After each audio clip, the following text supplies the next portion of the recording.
My name is Ann Dolan, and here today we're going to talk about a topic that is really close to my heart. Math is a subject that is tricky for lots of students. And as a student myself, it was so hard for me. So I get it when kids are struggling. But the good news is there are lots of strategies to help kids these days be more confident in math and then ultimately get better grades. And that's what we're here to talk about today with Math Made Manageable, proven techniques to boost your child's confidence and skills in math. All right, let me know. Does this look familiar to you? Yay, math. Said nobody. And a lot of kids, honestly, they feel like that. In a survey over 90,000 students, 57% of students said it's important to learn math. That means a lot of kids do not think it is at all relevant to them. Furthermore, and this is to me what's concerning, 46% that said they feel comfortable asking questions in their math class. So clearly, when kids don't understand something and they're frustrated, most of them, or about half of them, say, I don't even want to ask for help. And that's not a good sign. So what can we do about it? Well, today, I want to bring in somebody that I work closely with. Please meet Ann Stewart Corcoran. Ann Stewart, you want to say hello? Hi, Ann. Thanks for having me. Absolutely. So every day, Ann Stewart talks to parents on the phone, and her role is a unique one because it's not just talking to parents in one school district. She talks to parents across the country. And when the topic is math, no matter where they live or the grade level of their child, they tend to have common concerns. What are you hearing, Ann Stewart, especially more recently when it comes to math? Yeah, this is a time of year where we get a lot of calls about math because kids are going into the fourth quarter. There's still time to pull up those grades if they are heading into finals or have outstanding assignments or things that they can work on. A lot of parents are talking to me about preparing for the finals or AP exams. And then also if you're in a state like Virginia where you may have an SOL, like a standards of learning, and you want to make sure your child's ready for that, they're calling about that. But then we're also looking ahead to summer. Summer is a great time because math's a subject that builds on itself, that we can help students during the summertime not experience that slide backwards because they aren't using those skills, but we can help them fill gaps and then kind of look ahead to see what they're going to see as they start school in the fall. And I know you've had personal experience with getting extra help for your kids. I have two kids, and math did not come naturally to either one of them. And I would say my daughter especially was the child who didn't want to raise her hand and ask for extra help in class, even though she needed an extra little push to understand some things. So working with a tutor for her one-on-one gave her that space to be able to ask the questions that she didn't understand or maybe get some clarification. But also she kind of needed a tutor to maybe sometimes explain it in a different way for her, just to make that light bulb go on so that she really got it. And I would say for both kids as a parent, what I saw is as they understood math, their confidence really went up. It's a big boost for kids when they feel like this is hard, but I can do it. Even though I'm going to have to work, I can do it. Yeah, that's always a good thing. And I know in your role that you're really strategizing with parents about the issues that they're facing with their child and finding a really good match. Sometimes parents think their child won't be open to help, but a lot of times it's all around the match. That's true. And so during every conversation that I or the other education specialists do or have with the parents, we talk about a little bit about your child, what they like to do outside of school, how teachers they like, their learning styles, and who might resonate with them. We recognize, especially with our middle school and high school students, even though we work around their schedules, they are busy and they need to see value in why they're meeting, and they need to see that they're getting something out of that. And so that match is really critical, so that they want to meet with their tutor and they feel comfortable talking with the tutor and sharing when they don't get something and they need the help. Yes, that's for sure. Thank you so much, Ann Stewart, for lending Thanks your for having expertise. me. Sure. All right. Next up, let me introduce you to Pete. Pete Pecoraro is a math expert here with us at Educational Connections, and he also works with students on the SAT and ACT. Pete is a former high school teacher. He has a teaching degree from University of Illinois. And fun fact, he was his high school valedictorian. So Pete, thank you so much for being with me today. Thank you, Anne. Thank you for having me for such a timely topic. Yes, it certainly is. So I want to start out with, why is math so hard for kids in your experience of working with lots of kids over the years? Yeah, it's a great question. There are several reasons. I think probably the biggest is that it is so foundational, and that one course builds upon the next. So if a student struggles with one subject, then those skills, those operations, those concepts are only going to have to be carried over to the next course. So if there was a struggle, a gap, or a deficit, then that's only going to be amplified when you take like the next class, when you take algebra 1, algebra 2. So it's cumulative. It's cumulative in that aspect. There are many solving steps in a problem, so that's a challenge. And then I think the other thing too is where the frustration might come in is, since there are so many solving steps, there could be 3 or 4 or even more. If you make a little mistake, maybe a tiny one, and then the final answer is wrong, your student will say, "Wow, it's like I tried, I went through numerous steps, and I still didn't get the right answer."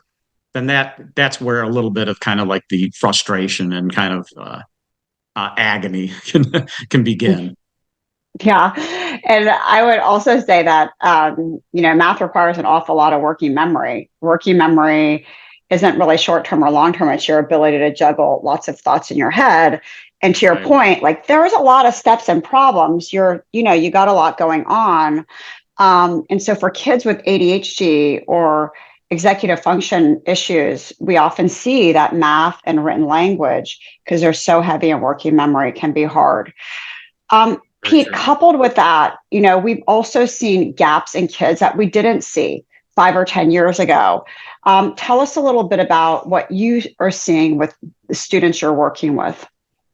I think the biggest thing that I'm noticing is just a general kind of decline or deterioration in basic skills, like what I call it, the blocking and tackling of math. Basic functions like adding and subtraction, multiplication, division, your big four things that you do all of the time, and basically in any math situation, those skills seem to be like really, really declining. They're falling down. There are reasons for that. I mean, the COVID situation, the pandemic, where students weren't able to see their math teacher on a daily basis, I think only amplifies upon that. There's some technology aspects to that we're going to talk about. But basically, if you don't have the basic operations down cold, or as close to that as you possibly can, that is what I am seeing most of all. Yeah. And I know that, you've said for a number of years that there's increasingly a very heavy reliance on calculators, and that's kind of kids' go-to measure when they first see a problem. Yeah, and this is where the calculator is a great tool. I mean, it can be a great tool, especially when you're doing like a very like multiplying like a 6-digit number times another 6-digit number. Yeah, I think that's a great chance for the calculator. But I see students using it on like the most basic of problems. Like 40 times 40 times 4. I'm hopeful that you would be able to do that kind of like as mental math, like quickly, efficiently. But now the calculator is the go-to. It's like I just do that automatically. Like it's an automatic reaction or an automatic response to math. So that only kind of like works against the basic skills that I was just talking about. Does that really matter? I mean, if you're still getting the answer, you Absolutely. know, Yeah, it absolutely matters, because when you get to more complicated problems, you're going to have to be able to know kind of like the solving steps and what I call like the math underneath that. The calculator is only computational. It's largely computational in what it can do, but what about like the thinking part of it? So a lot of students think that like it's going to do everything. It's going to do everything. So So it matters quite a bit. And a lot of the online math programs that kids are using these days, they have a calculator in it. And I would have to think it's not just the calculator, but it's also that you mentioned lots of steps. Now, they're not doing it as much on pencil and paper where you're writing down the steps. It's kind of immediate gratification to get the answer. How does that impact kids' skill levels? It only subtracts from those skills because since the calculator is baked into the screen on a lot of programs, a lot of math classes, the assumption is okay, but this is what I need to do. But what you also need to do is read the question. Is like what do they want? What are they looking for? What is the math idea inside the question? So it's it's just part of that automatic response. What would be better is getting more to like the understanding the problem of what it requires. That makes sense because, when I talk to parents about math, they always say my child doesn't read the directions or they don't know what to do right away. And I know we're going to talk about that later. But kind of going on the same theme of online learning, there are now apps that make doing homework so easy, but they're not always great for kids. Yeah, it's right now the calculator is a tool, and you could say, well, at least that the student was using that tool. But to take it to the next level, where you take a picture of the problem and the app does everything for you, all of the solving steps, all of the computation. And I just saw one this morning. It's an AI feature that that even amplifies upon this.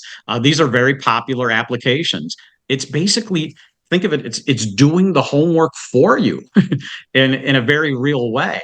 So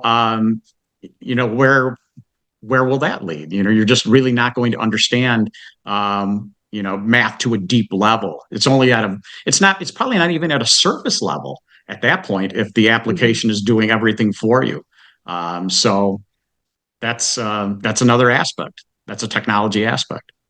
Absolutely. Yeah. And we see this a lot in kids that they kind of coast along, they're doing okay. And then their test scores, are really, really low. And sometimes this is the reason. But a lot of times, they're struggling through and they are good students. Otherwise, they'll do their homework. They'll sometimes do okay on quizzes, but they do not really have a strong understanding of the underlying concepts. But, kind of going back to these apps that do everything for you, it's kind of like the world we live in, Pete. And it's, something that kids do have to deal with. But when we are giving kids these tools and they are used to immediate gratification, it makes things like just reading general word problems hard for them. And they tend to really gloss over what they're doing. Sure. Do you see that a lot with your students? Absolutely. I see that is almost to epidemic level. There's a it surprises students, and I think it would surprise just about anyone that when I would say, there's a strong verbal aspect to math. And you say, well, I get the verbal in my English class and my and other classes. That's what I would expect not to be part of math, but there's a strong aspect to that where you have to read the problem and turn the words into math, which we're going to talk about in a little bit. It's like, you'd be surprised how much of your reading skills are involved in mathematics. And to that earlier point about the world that which we live in, that is the world we live in. We're not going to be able to fundamentally change everything. Not change everything, but I think as educators, as teachers, as tutors, as the adults in the situation, we want to try and at least push back against that tidal wave of technology. So that's our world, but we're in it. So we want to help, and we need to help. So let's kind of get off track here, if you don't mind, and talk a little bit about the milestones. You mentioned that math is cumulative, and I saw that as a teacher too. I taught fourth grade and sixth grade. And I noticed with my students in fourth grade, the most important concept we taught was the relationship between fractions, decimals, and percentages. And it's really important. And we think, oh, that's so easy. That's like a fourth grade skill. It's not, because, when I later taught sixth grade, I could see those kids that didn't have those fundamental skills really struggled in sixth grade math. And when you struggle in sixth grade math, it's going to make all of middle school math hard for you. And believe it or not, high school math. So these are really the milestones in elementary school that kids do need to master. Obviously, the four that you talked about, Pete, the basic operational facts, fractions, decimals, and percentages. It's huge because we're not always working with whole numbers, especially as kids get older. And, these days, kids don't have a ton of drill. They really don't.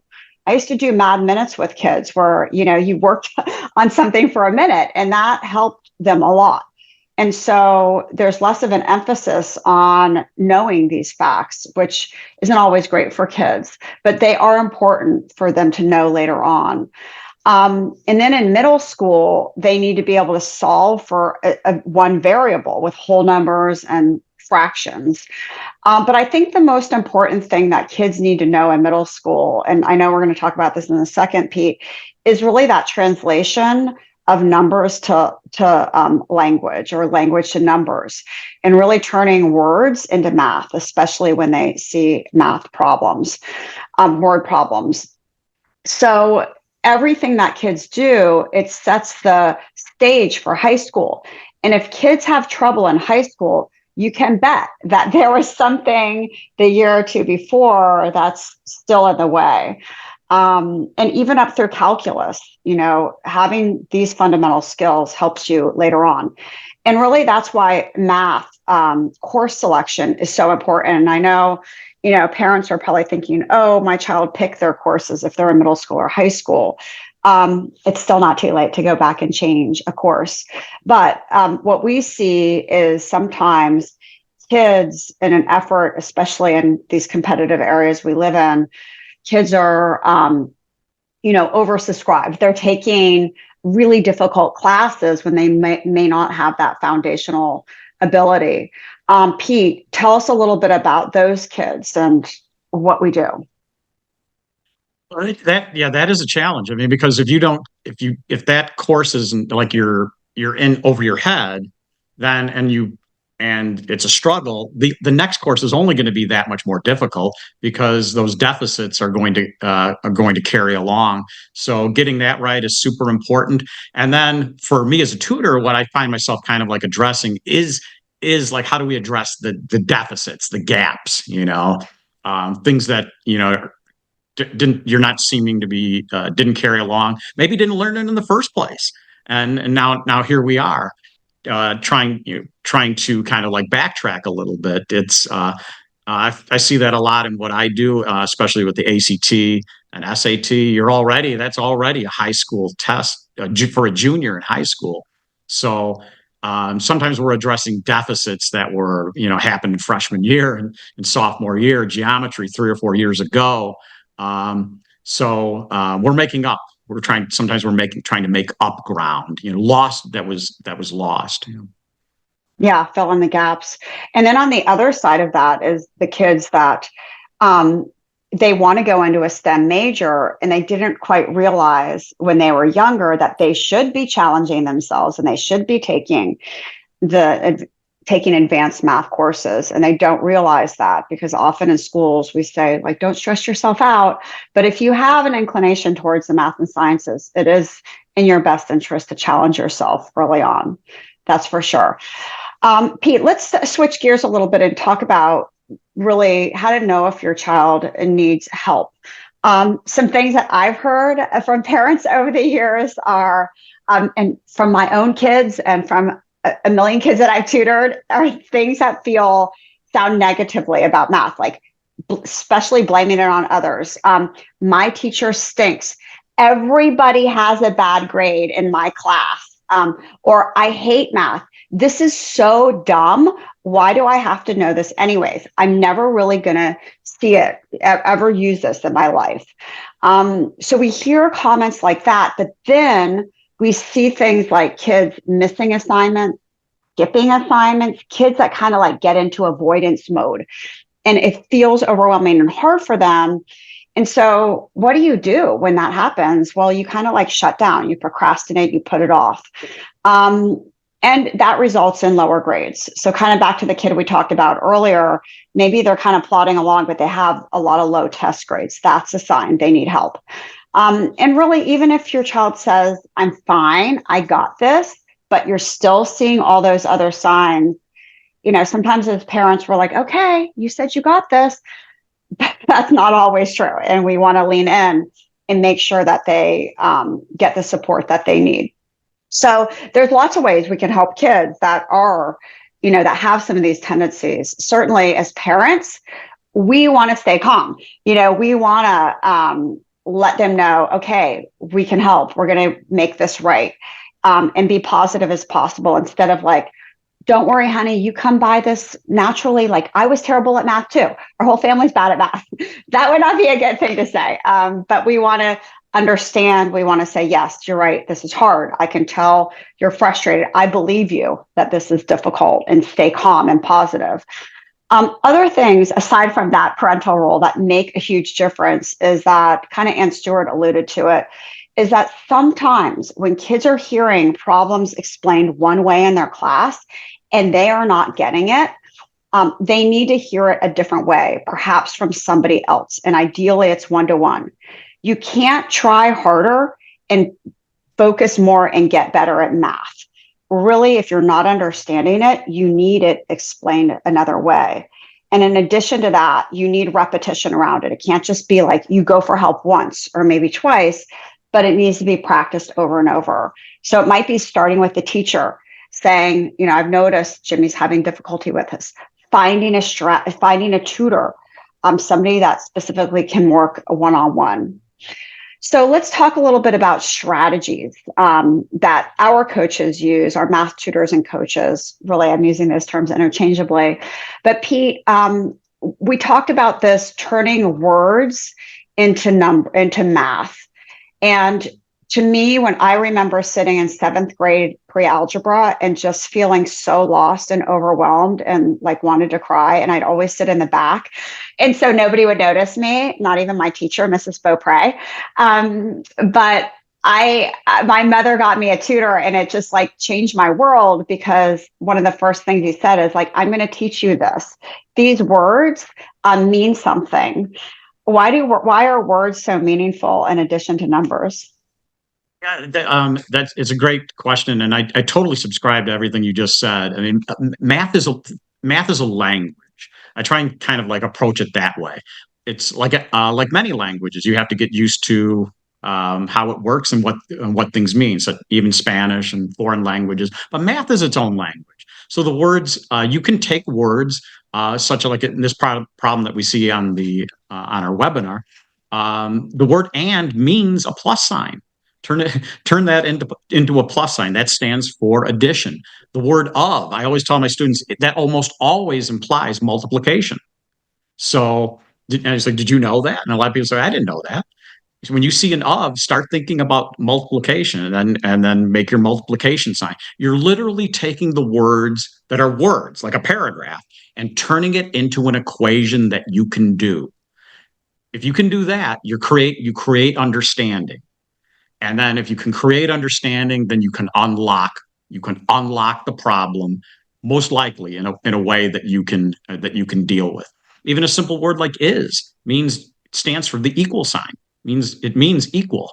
So take them one at a time and like literally change them into symbols. You might have an equation that you can do easily. Yes, for sure. And that makes, what is a product of X and 12? The product of X and 12 is 62. What's the value of X? Like at first value, when we see that, we're like, oh, that's kind of hard. But then when we translate that, actually, it's just an equation. It's not that hard at all. I know you're also a believer of this concept called Widwick. What is that? Widwick. Write down what you know. Look at this problem. It's very lengthy. It's a paragraph. So what I encourage students to do is start taking notes. Write down the facts. The very first fact, that the purchase price was $13,400, and off to the side there, we make a little note. Purchase price, PP, equals 13,400. Down payment, DP, equals 400. We're turning the words. We're write down what you know. There are facts. The facts are articulated there, but we tend not to do well when math is kind of like a lengthy paragraph. Instead, it's better to pull out like those little nuggets, those chunks of knowledge, and again, there's a better chance that you're going to be able to see the problem. The other sentence there, 48 payments of $300 each. Of means multiplication. It implies multiplication. Once you know that, then you have a set of kind of like working notes off to the side. This problem becomes easier, it's likely to become easier.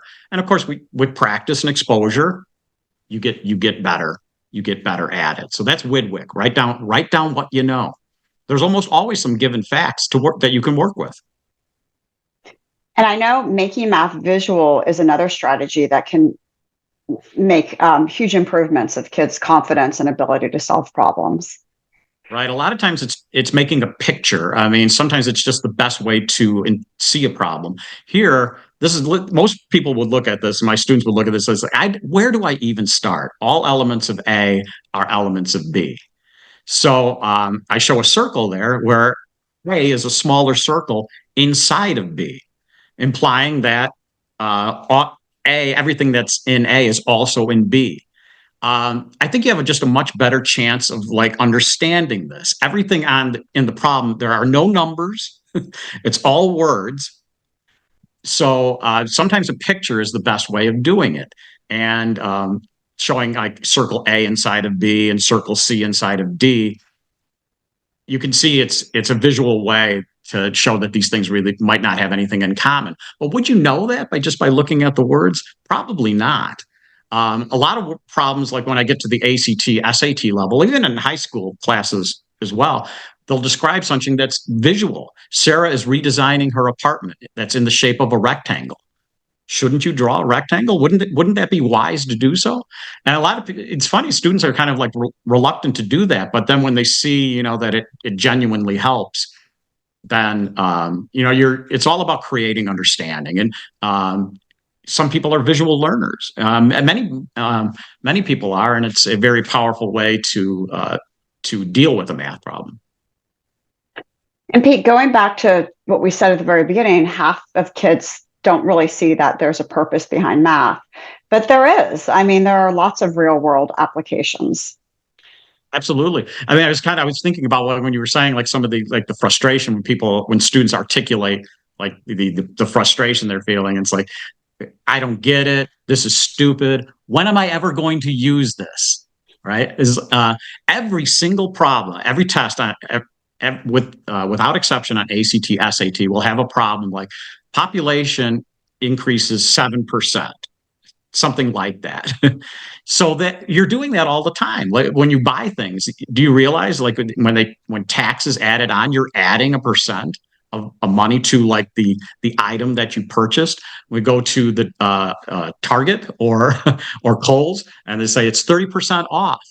There's always a problem like that on the in our math classes and on the tests that I prep for. I'll encourage students to say, if it's 30% off, think about it this way: it's 70% on. So you're going to do that. You're going to do that in your adult life.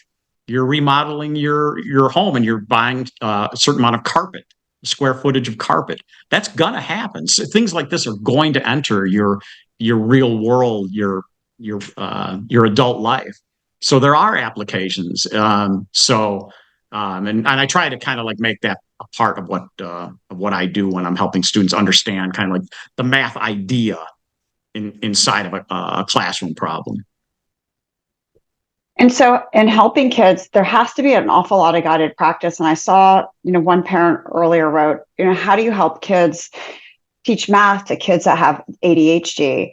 And certainly it does require guided practice. And, the child to be able to work a little bit independently and then come together. But why is that first step guided practice, and how does that work? Yeah, in sessions, what I try to do in sessions with students is I tell them we're a team. we'll start out as a team. I'll be your mentor. I'll be your guide. While we take our math journey. So if you can ask any and all questions, we're in it together. Let's be thought partners while we work out the solving steps and see how far you can get. You might get to a stuck point. That's where I'll jump in and I'll support you and say, okay, here's what we do next. So that, and I do this a lot. I'll do like 10, 15, 20 problems where we're in it together, making mistakes, learn from the mistakes. So you have a support. It's hard. It's easy. It's much more powerful to do that in tutoring. It's harder to do in a classroom, which is, which you alluded to earlier. Students say, "Hey, I got 7 more questions, but I got there's 25 people here. I don't feel like I can ask all my questions." Well, with guided practice, we're in it together. We're a team. Then solo, you go free agent. You try some of this on your own. Take what you've done with us and try some things on your own. See how well you can do. See if you can get the right answers. Work through the solving steps. But to me, those are the 2 forms of practice where I think you can get to lift, where you can get to results, because we're going to be in it together, and then you can take what you've gained and try some things on your own. Yeah, and then we really get to the power of practice. To practicing outside of the classroom and through guided practice, through in those sessions a little bit of independent practice, and we know this is important not just during the school year and making sure kids understand and keep good grades, but the summer is so ideal because we know through lots of research that if kids do nothing over the whole summer in math, they actually lose more than they would in language arts if they did nothing. And it amounts to 2.5 months of learning loss, which is huge. So if you think of a kid who's already struggling and now they're going to go back to school with even being more behind, that's not a good idea. So we recommend in dealing with students that may have some of these gaps or may lack confidence is to use the review preview model. So that means in the summer, and you can do this in the school year too, but in the summer in particular, you're going back, we're assessing kids and seeing, okay, where are these gaps from the prior year? Let's practice these through guided practice. Let's fill these in. And then towards the end of the summer, okay, and you're taking this class in the fall, let's practice those skills that you're going to see in the fall so you're feeling really good. Pete, we often don't think of the preview part, but why is that important for kids? I think it leads to like a place of confidence. You feel like, you feel capable, you feel able. If you can do like a little bit, like you're doing chapter 1 of what you're going to take when school starts. I've had so many students tell me, it's like, I'm so glad I did something. I did a little something over the summer because then I didn't have the anxiety. I could get off to a great start. It was almost like it was kind of like review at the beginning. If you can, I'll do like the first week or 2 or a first unit or chapter of what I'm about to take. Gets you to such a much better place of feeling good about yourself. To me, that's what practice is all about, is you have to feel good about whatever you're going to do. You have to feel confident that I'm about to do my personal best. And you can do, if you have the exposure, it's like you're off to a good start. You're off to a running start when the school year begins. So it's definitely like that positive association that you could get. Yeah. And I think that's a great point, Pete. I think also when kids go back to school feeling good about themselves, they're just far more focused, because when you understand something, even if you're in a large classroom, it's just so much easier to watch the steps progress in front of the room than if you don't get it. Most kids, they're checked out, Right. and that just adds to their problem. So I love that approach of the review and the preview. So as a recap, how do you know if your child needs help? Feeling frustrated, saying to you, I don't like math, I hate math, blaming other people, it's my teacher's fault, everybody's doing a bad job, missing assignments, procrastinating and avoiding the work, and ultimately a dip in test grades. So if you're seeing these signs in your child, it could be that they would benefit from one-to-one help. We help kids in these areas all the time. And we talk to parents about the issues that they're experiencing. I put a QR code here. So if you'd like to take out your phone and scan it, it will bring you to our calendar with Ann Stewart, who you met earlier, Jennifer and Kathy, and they're happy to have a strategy call with you.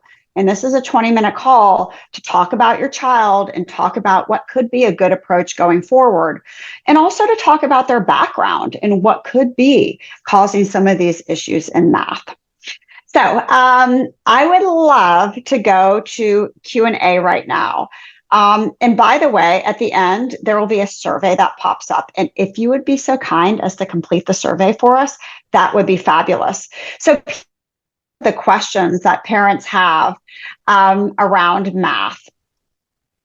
All right, so we talked a little bit about the parent who said, how do you teach math to kids with ADHD? And really, you know, I think that idea of guided practice that you mentioned, Pete, is a great idea. I was also thinking about, you know, when we see kids that are frustrated in the moment, and you may see this as a parent too, really as a parent, you know, you have three choices if this is happening in your home. You could say, oh, Susie, let me show you how to do it, which is generally not the way that they've learned. And that usually doesn't go too well because kids will say, that's not how we're doing it in class. You could say, this is not my homework. I already went to sixth grade, which probably isn't a great answer. Or you could try to figure out where they're struggling. Maybe see if there are examples that they can follow. And if you're seeing this over time, like this frustration, as a parent, that's also a sign like, okay, I need to figure out where to go with this. One parent said, math has always been hard for me. And Jane, I hear you, that's for sure. Another parent said, how can I eliminate the meltdown that precedes math study sessions? When my partner and I try to help our autistic daughter solve math problems at home, her first reaction is to cry and complain about how math is so difficult. Here's what I would say. First, we have to believe our kids that math is hard. We don't want to say things like, you know what? You're actually really good at math. You can do this.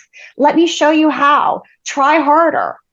None of those things work. The best thing to say to kids when they're really, really upset like that is, I believe you. I believe that math is hard. I can tell you're frustrated because just by naming that feeling and just by being calm, research shows that is contagious. And when you are calm, actually kids' heart rates, their physiological factors that we see in anxiety, they all go down because calmness really is contagious. So if your child's really upset, I'd say, I believe you, this is hard, and be calm. Also, take a break. Also, talk to the teacher. And if you see that there's a disconnect between the level of the math and your child's abilities, if there's a huge delta, it may be that the math needs to be modified so it's more in line with your child's abilities, because they should kind of be pretty close to each other. If there's a delta like this, that's just going to create more frustration. And of course, seek help. Maybe it is the way the teacher is explaining it. And sometimes I've seen this as a parent myself, just working with parents. You know, kids are much more willing to work with somebody else. Pete, I know that you have seen that with kids too. Have you heard from parents like, they won't work with me, but they'll work with you? Totally. I really wanted to amplify upon that is like, and we talked about this in a few different ways but sometimes it's just a different voice that will create a greater rapport, explain it better, explain it differently. Sometimes there's just no accounting for it.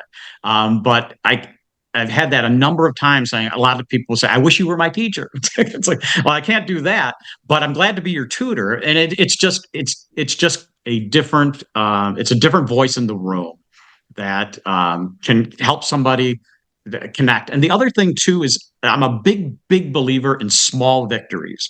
Small victories.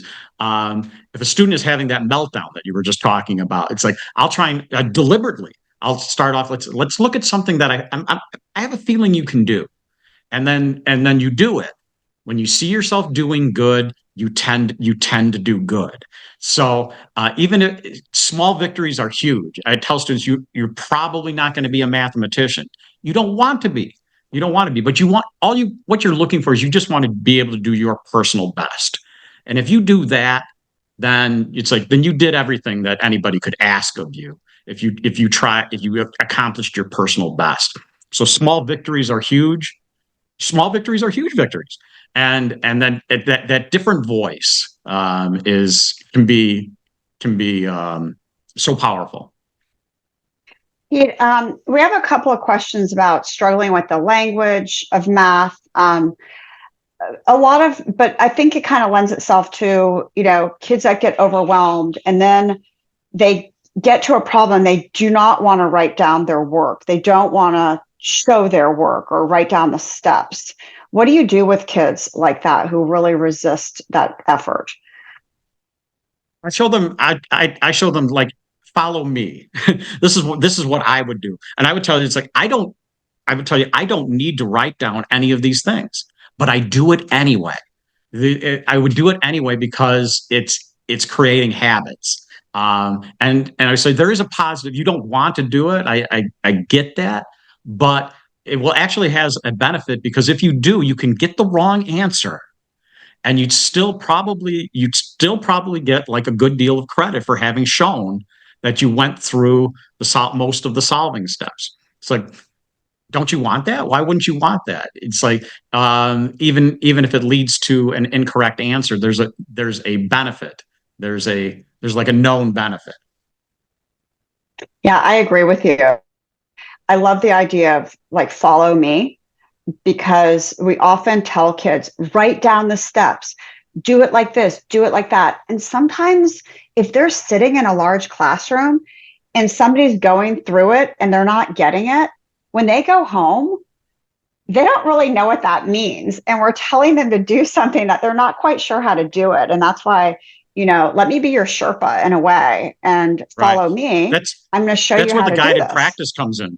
I feel like that's where the guided practice comes in. Let's follow it together. You're writing it down with me. You can, and one-on-one tutoring is like, you can really kind of like break through that. I think you can break through that mentality. Yeah. So Dawit, I hope that helps with some of you asked about neurodivergent students. I would say, and my background, I was a special ed teacher. And so I started Educational Connections 26 years ago. And my background is really working with kids that are struggling. And I think the mistake we make with those kids is assuming they're typical learners, like, oh, they just need to practice this once or twice and they'll have it. And that's not how it works. They need lots of practice. They need it in different ways. And it needs to be, feel like there's some fun to it. So if we can make it pleasurable, if we can do the practice and they're feeling good about themselves, often it is that success, that feeling like this isn't so bad after all, I can do this, that really spawns kids to continue on. All right. So somebody asked, online testing has made everything so much harder. And Megan, yeah, I totally agree with you that it has for sure. How do you get a teenager to agree to tutoring? My son is a sophomore with processing issues and COVID set him back. He really struggles on tests and does exactly as you mentioned. He does fine on homework and quizzes using his own tech tools, but bombs the test. Pete, do you have thoughts on that? I know you things we talked about there, like that's funny that question invokes some of the things we were talking about, like the online tech tools, the tech tools. But the question was like, how do you kind of like get that student to be receptive to tutoring? I I think is kind of try it. It's like give it a try, and I think a lot of students would be surprised, just agree to like a minimal amount. Like this isn't not necessarily a big commitment, but try. Are you receptive to trying a session, something small? Yeah. You might be surprised that you would actually enjoy and embrace the process. And what I try and tell you is it's a wonderful opportunity to be selfish. It's going to be all about you. It's just you and me. It's like you're not going to have 25 other students. You're not going to be, you're not going to have to worry about kind of like that anxiety, that classroom anxiety. It's like think about the positives, that and if you can make like just like a low level commitment, it could lead to a stronger buy-in, down the road.